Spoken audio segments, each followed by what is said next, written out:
முதல்ல அண்ணாமலை தேர்தல் வரைக்கும் இருக்கிறாரான்னு பாருங்க. வாரிசு அரசியல்னு சொல்கிறான், எல்லாருமே சொல்கிறாங்க ரைட்டு. அமித்ஷா பையன் என்ன பண்ணிக்கிறான் சொல்ல அவங்கள.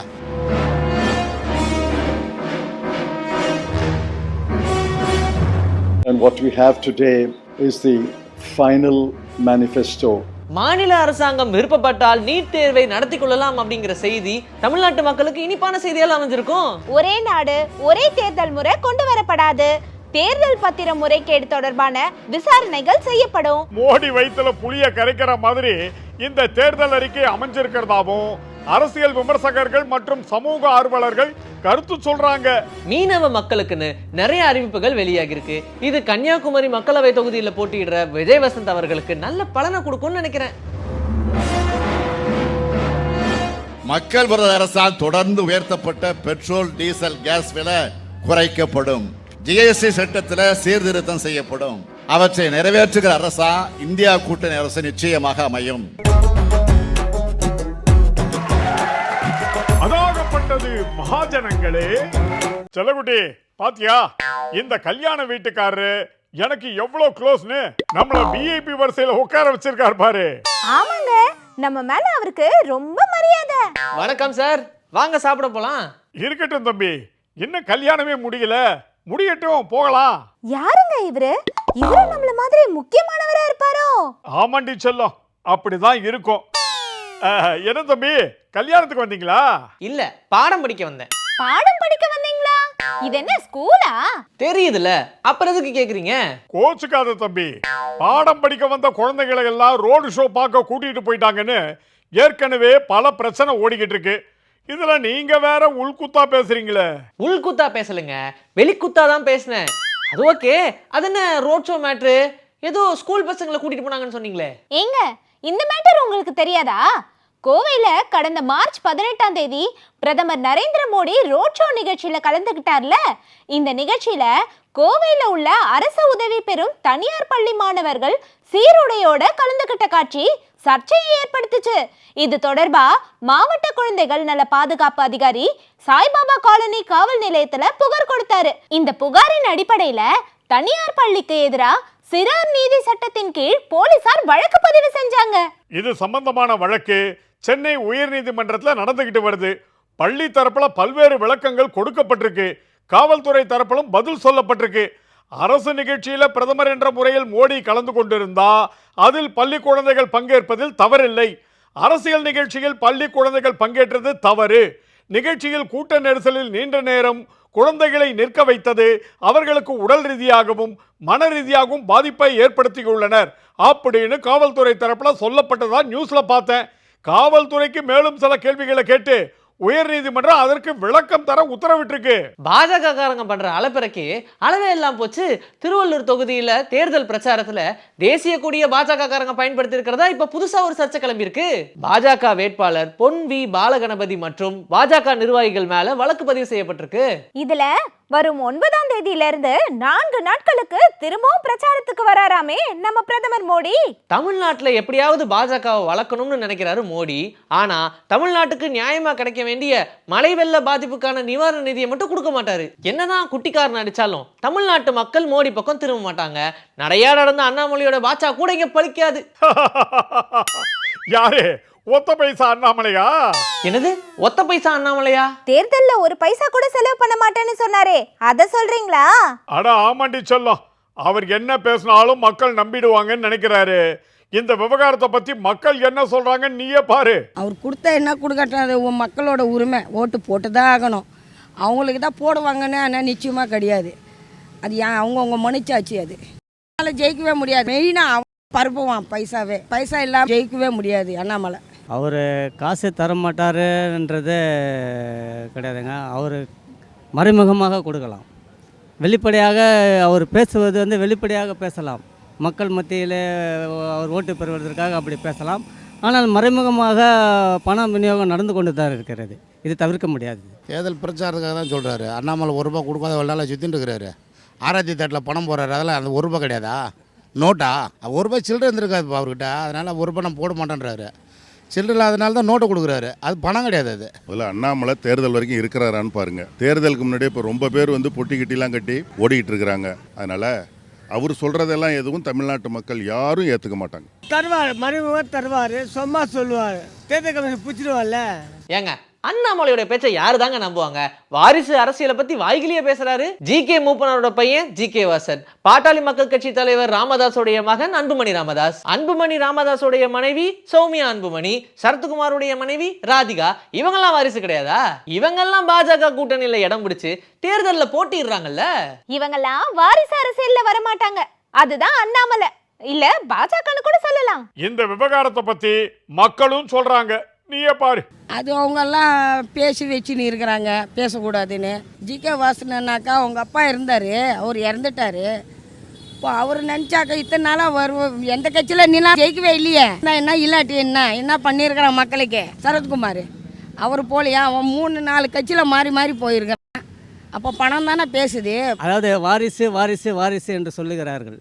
அவர்கள் பிஜேபியிலே எடுத்துக்கொண்டுமானால் எல்லாருக்குமே வாரிசு இருக்கிறது. சமீபத்திலே பாரத ஒன்றிய பிரதமர் அவர்கள் இங்கே வந்தார், வாரிசு அரசியல் பற்றி பேசினார்.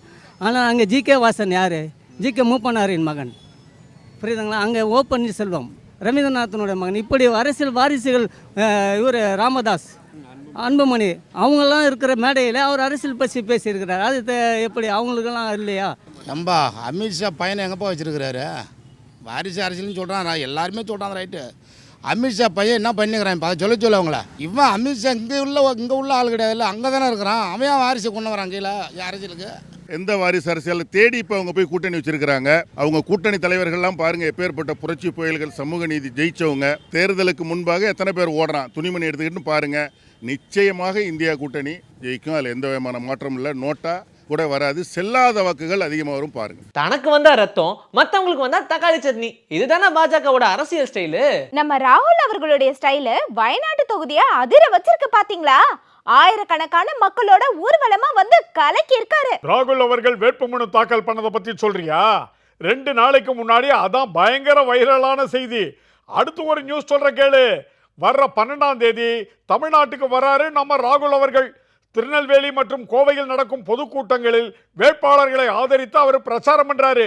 இதை பத்தி தமிழ்நாடு காங்கிரஸ் கமிட்டி தலைவர் திரு செல்வ பெருந்தகை அவர்கள் சொல்லியிருக்காரு. ராகுல் அவர்களுக்கு அடுத்தபடியா பிரியங்கா காந்தி மற்றும் மல்லிகார்ஜுன கார்கே போன்றவர்களும் அடுத்தடுத்து வரப்போறாங்களாம். இந்த தேசத்தின் முகமாக இருக்கின்ற, குரலாக இருக்கின்ற எங்கள் தலைவர் ராகுல் காந்தி அவர்கள் வருகின்ற 12ஆம் தேதி தமிழ்நாட்டில் சூறாவளி சுற்றுப்பயணம் செய்ய இருக்கிறார். அதில் 2 இடங்களிலே பேசுகிறார். ஒரு இடம் தென் மாவட்டத்தில் திருநெல்வேலியில எங்களுடைய தென் மாவட்ட வேட்பாளர்களை எல்லாம் ஆதரித்து பேசுகிறார். மாலை கோயம்புத்தூரில மாண்புமிகு முதலமைச்சர் அண்ணன் தளபதி அவரோடு இணைந்து மிக பிரம்மாண்டமான பொதுக்கூட்டத்தில் மாலை உரையாற்ற இருக்கிறார்கள். இது முதற்கட்டம். அதே போன்று எங்களுடைய அன்பு சகோதரி பிரியங்கா காந்தி அவர்கள் தமிழ்நாட்டுக்கு அடுத்த ஓரிரு நாட்களில் வரவிருக்கிறார். அதே போன்று எங்களுடைய தலைவர் அகில இந்திய காங்கிரஸ் கமிட்டி தலைவர் மல்லிகார்ஜுன கார்கே அவர்கள் வர இருக்கிறார். இந்தியா கூட்டணியுடைய பிரதமர் வேட்பாளர் யாருன்னு கேட்ட கேள்விக்கு செல்வ பெருந்தகை அவர்கள் சொன்ன பதில் நெத்தி அடி பதில். ராகுல் காந்தி அவர்களுடைய பேரை உறக்க சொல்லியிருக்காரே.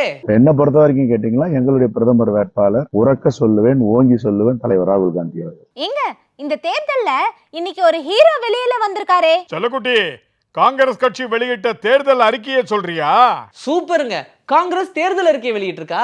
நாடு முழுக்க இருக்கக்கூடிய மக்கள் கிட்ட கருத்து கேட்டு தேர்தல் அறிக்கை தயாரிக்கிறதா கேள்விப்பட்டேன். தேர்தல் அறிக்கை குழுல முன்னாள் மத்திய அமைச்சர் ப. சிதம்பரம் உள்ளிட்டவர்கள் இருக்காங்களே, அப்ப தேர்தல் அறிக்கை சூப்பரா வந்திருக்கும். கரெக்டா சொன்ன தம்பி. காங்கிரஸ் கட்சியின் தேர்தல் அறிக்கை டெல்லியில வெளியிடப்பட்டிருக்கு. மல்லிகார்ஜுன கார்கே, சோனியா காந்தி, ராகுல் காந்தி ஆகிய தலைவர்கள் தேர்தல் அறிக்கையை வெளியிட்டிருக்காங்க.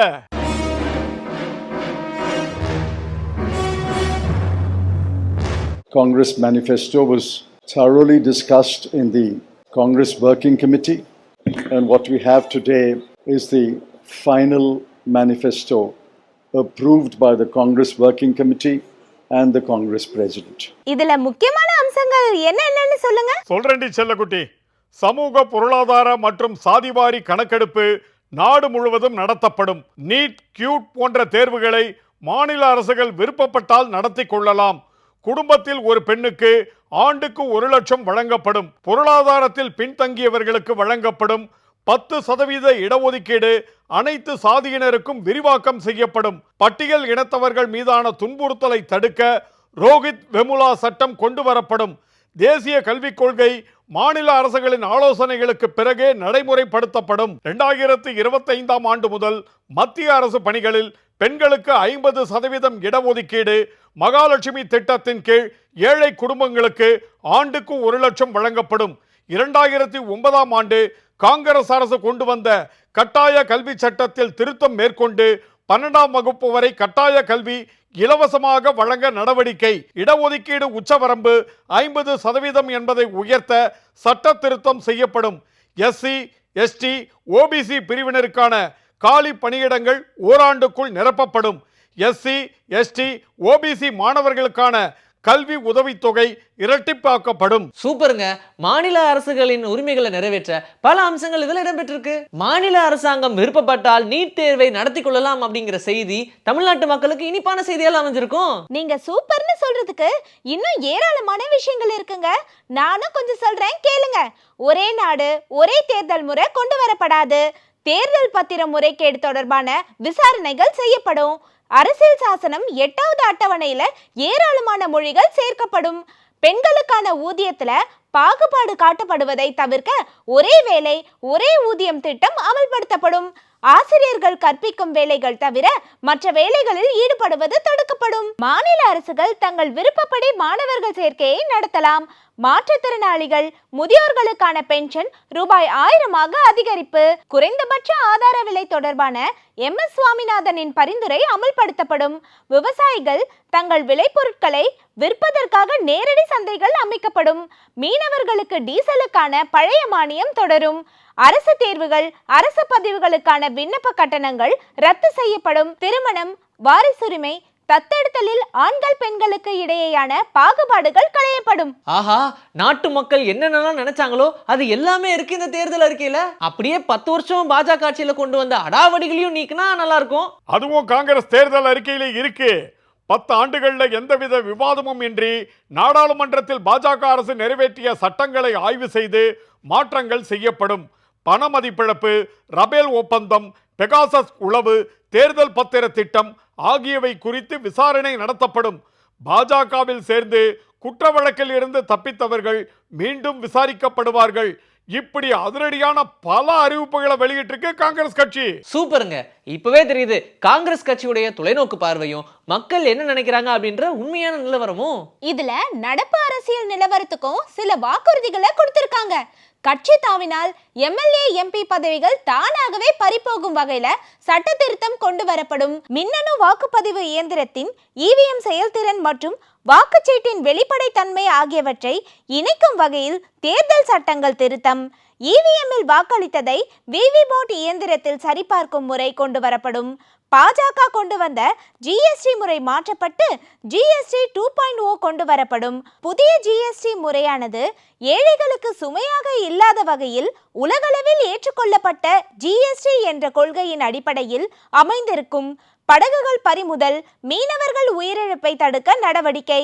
தேசிய அளவில் குறைந்தபட்ச தினசரி ஊதியம் ரூபாய் 400ஆக நிர்ணயிக்கப்படும். அங்கன்வாடி பணியிடங்களை இரட்டிப்பாக்கி 14 லட்சம் வேலைவாய்ப்புகள் உருவாக்கப்படும்.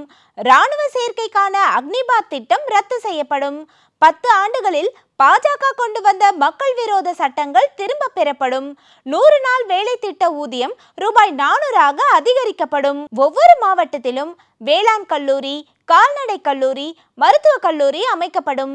மீனவ மக்களுக்கென தனி வங்கி, மீன் பிடிப்பதற்கென தனி துறைமுகங்கள் கொண்டு வரப்படும். மாலத்தீவுடனான உறவை சரி செய்யவும் சீனாவுடனான நமது எல்லையில் இருந்த நிலையை மீட்டெடுக்கவும் நடவடிக்கை. ஜம்மு காஷ்மீருக்கு முழு மாநில அந்தஸ்து உடனடியாக வழங்கப்படும். இப்படி லிஸ்ட் போய்கிட்டே இருக்கு. உண்மையிலேயே நீங்க சொன்ன மாதிரி இந்த 2024க்கான மக்களவை தேர்தலுக்கான உண்மையான ஹீரோ இந்த தேர்தல் அறிக்கையா தான் இருக்கும். மீனவ மக்களுக்குன்னு நிறைய அறிவிப்புகள் வெளியாகி இருக்கு. இது கன்னியாகுமரி மக்களவை தொகுதியில் போட்டியிடுற விஜய் வசந்த் அவர்களுக்கு நல்ல பலனை கொடுக்கும்னு நினைக்கிறேன். கண்டிப்பா தம்பி. கன்னியாகுமரியில விஜய் வசந்த் MP அவர்கள் தீவிரமான பிரச்சாரத்தில் ஈடுபட்டிருக்காரு. அவரை ஆதரிச்சு பல தலைவர்களும் பிரச்சாரத்தில் ஈடுபடுறாங்க. புதுச்சேரிக்கு மாநில அந்தஸ்து, ஆந்திர மாநிலத்துக்கு சிறப்பு அந்தஸ்துன்னு பல அறிவிப்புகள் வெளியாகி இருக்கிறதால அண்டை மாநிலங்களுக்கும் உற்சாகமான தேர்தல் அறிக்கையா இது இருக்கு. அண்டைய மாநிலங்கள் மட்டும் இல்ல, இந்தியா மட்டும் இல்ல உலக அளவுல புகழ்பெற்ற தேர்தல் அறிக்கையா மாற போகுது. ஏன்னா மக்கள் என்ன நினைக்கிறாங்களோ, மக்களுக்கு என்ன தேவையோ அதை பத்தி தெளிவா பேசுது இந்த தேர்தல் அறிக்கை. மோடி வயித்துல புளிய கரைக்கிற மாதிரி இந்த தேர்தல் அறிக்கை அமைஞ்சிருக்கிறதாவும் அரசியல் விமர்சகர்கள் மற்றும் சமூக ஆர்வலர்கள் கருத்து சொல்றாங்க. மோடி வயித்துல மட்டும் இல்லங்க, ஒட்டுமொத்த பாஜக காரங்க வயித்துலயும் இந்நேரம் புலி கரைஞ்சு ஓடிக்கிட்டு இருக்கும். கண்டிப்பாங்க, மாநில உரிமைக்கும் மக்கள் நலனுக்கும் முக்கியத்துவம் கொடுக்கக்கூடிய ஒரு தேர்தல் அறிக்கை.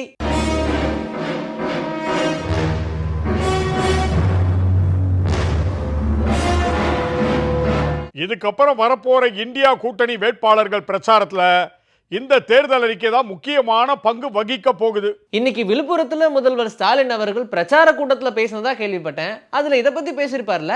ஆமாங்க, விழுப்புரம் மக்களவை தொகுதி விசிக வேட்பாளர் ரவிக்குமார் மற்றும் கடலூர் தொகுதியில போட்டியிடும் காங்கிரஸ் வேட்பாளர் விஷ்ணு பிரசாத் ஆகியோரை ஆதரிச்சு முதல்வர் ஸ்டாலின் அவர்கள் பேசியிருக்காரு. அப்ப இந்த தேர்தல் அறிக்கை பற்றியும் சொல்லியிருக்காரு. மக்கள் விரோத அரசால் தொடர்ந்து உயர்த்தப்பட்ட பெட்ரோல் டீசல் கேஸ் விலை குறைக்கப்படும். ஜிஎஸ்டி சட்டத்தில் சீர்திருத்தம் செய்யப்படும். விவசாயிகள் கூட்டுறவு அமைப்புகளையும் வங்கிகளில் வாங்கி இருக்கக்கூடிய கடனும் வட்டியும் தள்ளுபடி செய்யப்படும். மாணவர்களுடைய கல்வி கடன் முற்றிலுமாக தள்ளுபடி செய்யப்படும். சாதிவாரி கணக்கெடுக்கும், வறுமை கோட்டு கீழே இருக்கக்கூடிய மக்கள் குறித்த கணக்கெடுப்பும் 5 ஆண்டுகளுக்கு ஒரு முறை ஒரே நேரத்தில் ஒன்றிய அரசால் எடுக்கப்படும். அனைத்து மக்களுக்கான வாக்குறுதிகளை வழங்கி அவற்றை நிறைவேற்றுகிற அரசா இந்தியா கூட்டணி அரசு நிச்சயமாக அமையும். சரி வாங்க சீக்கிரம் சாப்பிட போலாம். நீங்க சாப்பிட்டதுக்கு அப்புறம் தான் எல்லாருமே சாப்பிட போகணும். ரொம்ப சந்தோஷம் தம்பி, ரொம்ப சந்தோஷம். விஐபி சேர்ல உட்கார்ந்ததுனால தான் எனக்கு இவ்வளவு மரியாதையா? அட இது விஐபி சேர் இல்லைங்க, இது டெஸ்டிங் சேரு. என்னது டெஸ்டிங் சேரா? அட அது ஒன்றும் இல்லைங்க, யாராவது 2 இளிச்ச வாய்ங்களை கூட்டிட்டு போய் கல்யாணத்துக்கு முன்னாடி சாப்பிட வைப்போம். சாப்பிட்டு அரை மணி நேரத்துல அவங்களுக்கு வயிற்ற கலக்கிற மாதிரி ஏதாவது ஒரு பிரச்சனை வந்துச்சுன்னா நாங்க மாப்பிள்ளை வீட்டுக்காரங்க இங்க சாப்பிட மாட்டோம். இதுதான் எங்க ஊர் ஸ்டைலு. அட பாவிகளா, அதுக்கு தான் இப்படி முன்னாடி சேர்களை போட்டு எங்களை மட்டும் உட்கார வச்சிருக்கீங்களா? நான் இதுக்கு சம்மதிக்கவே மாட்டேன். ஏங்க அவசரப்பட்டு எந்த முடிவும் எடுக்காதீங்க. அதுவும் சரிதான். நீ சமைக்கிறத சாப்பிட்டு உயிர் வாழறத விடவா என்னைக்காவது ஒரு நாள் இப்படி சாப்பிட்றது கஷ்டமா இருக்க போது. சரி சரி வாங்க போய் சாப்பிடலாம். அதாகப்பட்டது மகாஜனங்களே,